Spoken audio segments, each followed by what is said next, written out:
We are joined now by USF head football coach Jed Stugart, talking some recruiting and looking a little bit forward to next year. Coach, we talked about some of the recruiting you've been doing already, but tell us what kind of needs you were looking at this year from the team and what you needed to fill with this recruiting plan.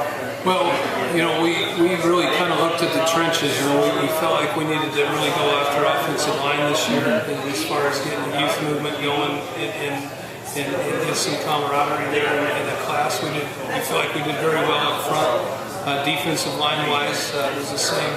But we had to fill some holes at linebacker with who we were graduating, and also in the secondary at safety with kind of projecting out of who we're losing here after next year.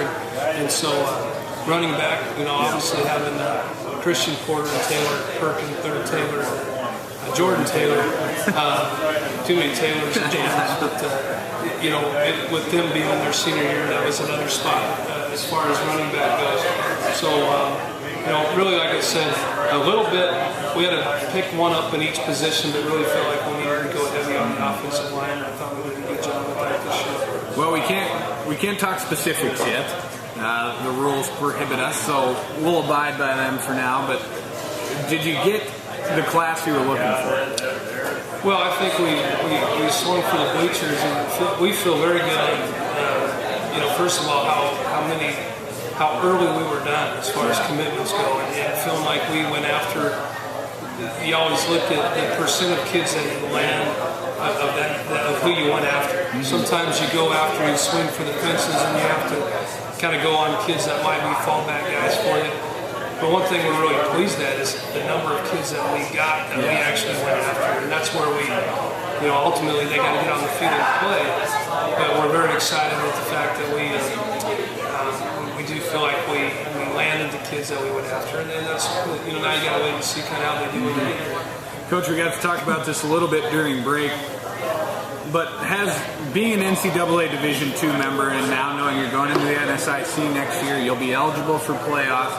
Has that made it easier for you to recruit kids that maybe you wouldn't have got when we were at the NAI level or going into a transition? I think there's no question, and that's not a knock on NAI. I think that I've coached at the NAI level, and it's always was hard when you're going after kids and trying to explain to kids that that's a high level of football and it's competitive football. But the reality is that a lot of kids really link the NCAA as a very credible organization for them, and they see that word NCAA, and the reality is that's going to get you in some doors. And I feel like we can really tell by after the names are released tomorrow. I think people will kind of see what we're talking about as far as being able to get in some doors that maybe we weren't able to get into. And what we have to gauge on our success of our recruiting class is the way I think you have all these rankings in the recruiting classes. You always see Division I, they have the number 1 recruiting class or the number 2. I don't know how they get to those settings. I know it's all based on rivals and different things. The way I judge it is out of the number of teams that are going after a kid that might be high-level programs, is how many of those kids were you able to win? Head-to-head against powerful programs. What I'm very optimistic about is I feel like we were able to land some kids against some former champions and from some former conference champions, and being able to say, okay, because you're always looking around when you're recruiting a kid, and if nobody else is on them, you're always kind of wondering, okay, are we on the right kids? Right. Well, it's encouraging because we feel like we had a battle like crazy against a lot of teams, and to win those battles makes us feel like, okay, I think we're on the right kids here. So that's why we're excited about it. Well, and that's another thing we're going to talk about is in that D2 transition and building a program in the NSIC and in the NCAA Division II, you're going to have to win some of those battles. Recruiting against people in your own conference, and I know you can't talk a ton about it, but when it came to those battles with the schools around the conference, how do you feel like you ended up doing that? Well, I think, I think we did well because, those were kids that we invited in. They were kind of our first-tier kids. Mm-hmm. They visited other places, and at the end of the day, they were able to commit to us. So, you're not going to – there's some kids that wasn't the case, or, obviously everybody's going to win some and lose some. But, I think what I was pleasantly surprised on is it doesn't really have much to do with the other schools, other than I wanted to make sure it's like a comfort knowing that, okay, there's a lot of people on this kid, so we're on the right kid. That's kind of that confirmation, but then being able to kind of seal the deal is kind of where you feel like you're on the right track.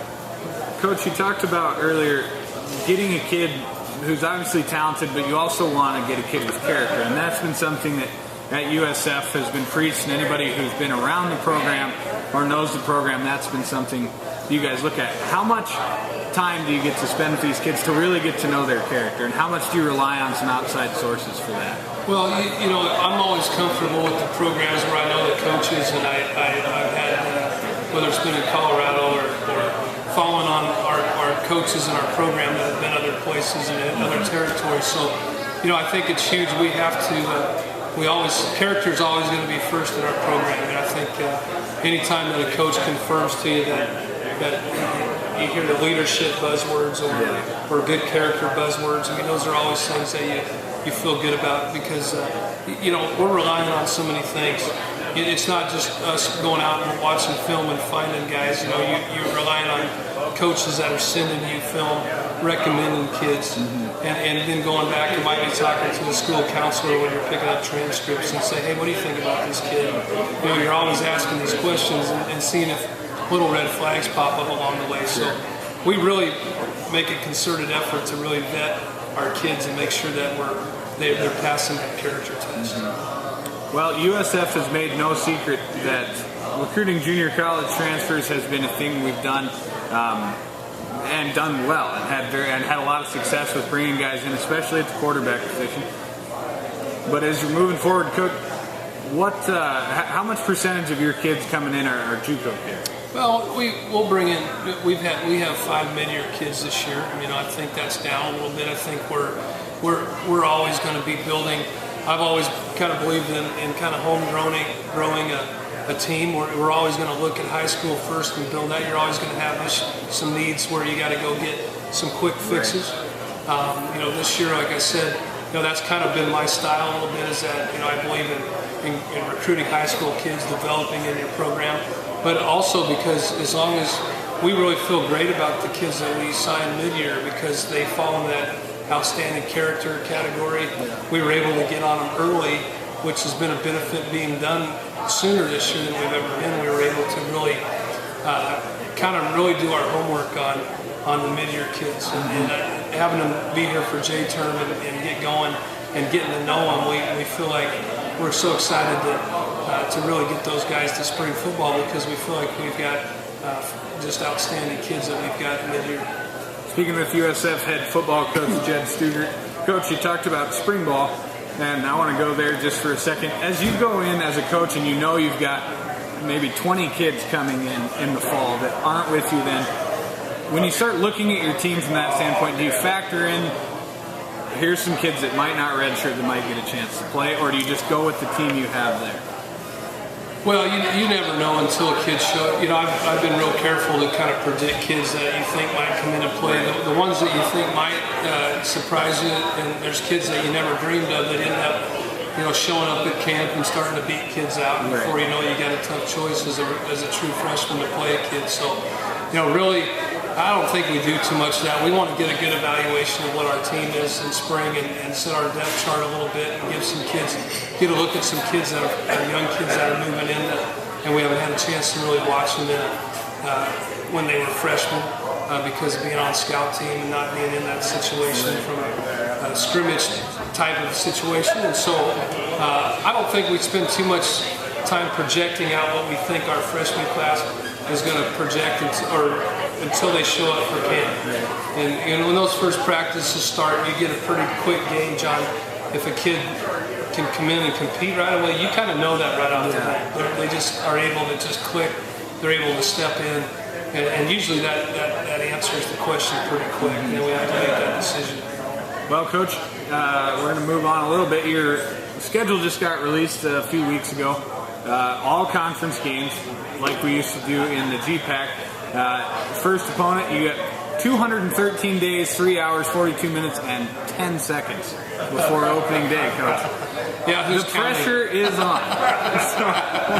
So, you're going to open up the season away at St. Cloud State, and then you go through the NSIC. When you saw that schedule released, what was your reaction? Well, we had to remind our fans and our football team that there's a bunch more teams we play before August 8th. I think that's the number one question. That game is October 20th. That's going to be a fun rivalry. But the thing about it is we start.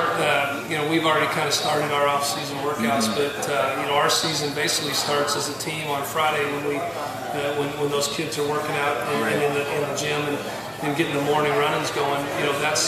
That's all about St. Cloud on that day. Yeah. Our season starts then. Very tough opponent. Kind of brings back memories for me in the North Central Conference when we used to play St. Cloud, and it'll be kind of fun to get some of those things going again.